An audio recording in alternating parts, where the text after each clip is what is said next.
बिस्मिल्लाहिर्रहमानिर्रहीम, अस्सलाम वालेकुम। रेड आई न्यूज़ के साथ मैं हुसैन हुसैन। चलते हैं खबरों की जानिब। खैबर पख्तूनख्वा में सिक्योरिटी फोर्सेस की खुफिया इत्तलात पर 2 कार्रवाइयाँ, 11 ख्वारिज जहन्नुम वासिल।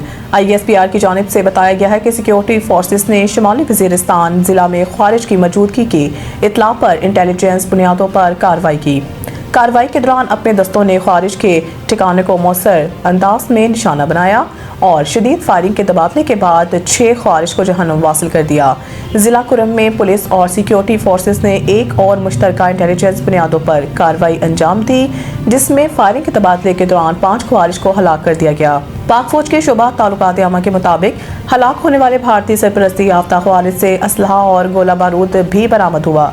ख्वारिज सिक्योरिटी फोर्सेस और कानून नाफिज करने वाले इदारों के खिलाफ मुतअद्दिद दहशतगर्द सरगर्मियों और बेगुनाह शहरियों के टारगेट किलिंग में मुलविस रहे थे। ISPR की जानिब से मजीद बताया गया है कि इलाके में मौजूद किसी भी दूसरे भारतीय सरपरस्ती याफ्ता खारजी के खात्मे के लिए सर्च और क्लियरेंस ऑपरेशन जारी है।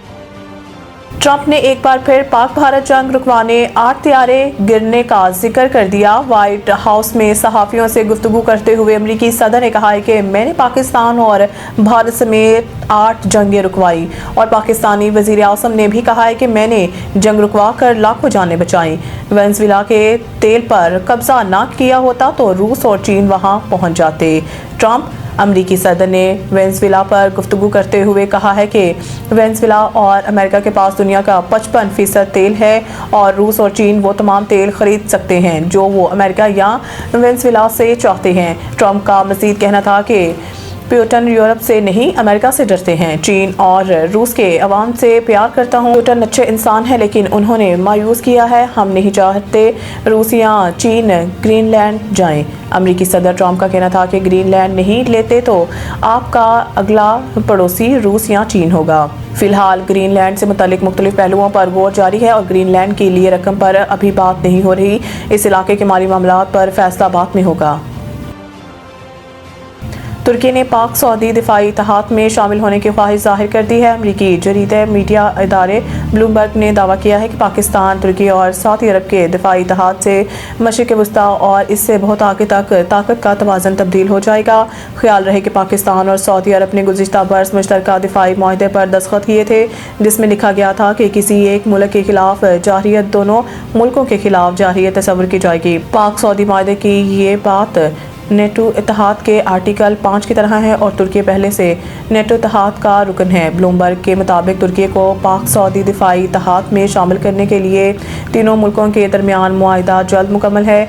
तज्जिया कारों के मुताबिक मुजव्वज़ा इत्तेहाद में सऊदी अरब माली ताकत, पाकिस्तान एटमी सलाहियत, बैलिस्टिक मिसाइल और अफराती क़ुव्वत, जबकि तुर्किया जदीद दिफाई सनत और जंगी तजुर्बा फराहम करेगा। तुर्किया पाकिस्तान और सऊदी अरब को 5वीं जनरेशन के कान फाइटर प्रोग्राम में शामिल करे। तुर्की पाकिस्तान और सऊदी अरब को 5वीं जनरेशन के कान फाइटर प्रोग्राम में शामिल करने का भी ख्वाहिशमंद है। नेशनल बैंक में मतूफ़ी मुलाज़मीन की बच्चों की मुलाज़मत से मुतालिक हाई कोर्ट का फैसला कलअदम करार। सुप्रीम कोर्ट ने नेशनल बैंक के सदर को 3 माह में दरख्वास्तों पर फैसला करके आगाह करने की हिदायत कर दी। सुप्रीम कोर्ट ने 2019 और 2022 में दी गई दरख्वास्तों को उस वक्त की नाफिज पॉलिसी के तहत देखने का हुक्म दे दिया। सुप्रीम कोर्ट ने कहा कि मतूफ़ी मुलाज़मीन के बच्चों की दरख्वास्तें बरसों तक ज़ेर इल्तवा रही, कोई फैसला या रद्द अमल सामने नहीं आया। जनरल पोस्ट ऑफिस केस का फैसला साबिका पॉलिसियों पर माजी से लागू नहीं हो सकता। सुप्रीम कोर्ट के फैसले असूलन मुस्तकबिल पर लागू होते हैं जब तक अदालत खुद ना माजी का जिक्र करे। सुप्रीम कोर्ट ने करार दिया है कि 2011 की पॉलिसी मौजूदा दरख्वास्तों के वक्त नाफिज थी। इसके मुताबिक दरख्वास्तों पर फैसला होना चाहिए।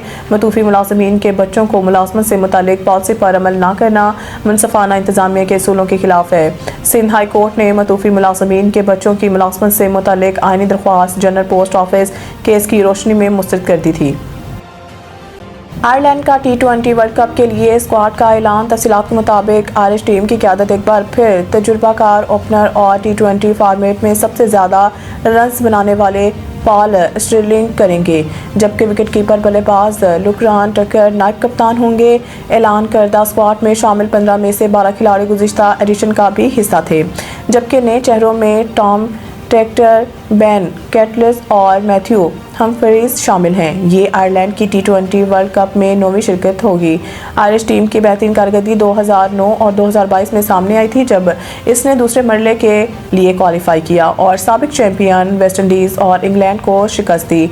आयरलैंड के सेलेक्टर एंड्रयू वाइट ने उम्मीद जाहिर की है कि टीम इस बार मज़ीद बेहतर और मजबूत अंदाज में मैदान में उतरेगी। इनका कहना था कि 2022 का वर्ल्ड कप यादगार रहा, ताहम 2024 में टीम अपनी बेहतरीन सलाहियतों का मुजाहरा ना कर सकी, जिसके तलाफी अब की जाएगी। वर्ल्ड कप से कबल आयरलैंड की टीम इटली और मुत्तहदा अरब अमारात के खिलाफ वार्म अप मैचेस खेलेगी। आयरलैंड को ग्रुप बी में श्रीलंका, ऑस्ट्रेलिया, ओमान और जिम्बाब्वे के साथ रखा गया है। मज़ीद न्यूज़ अपडेट के लिए देखते रहें रेड आई न्यूज़।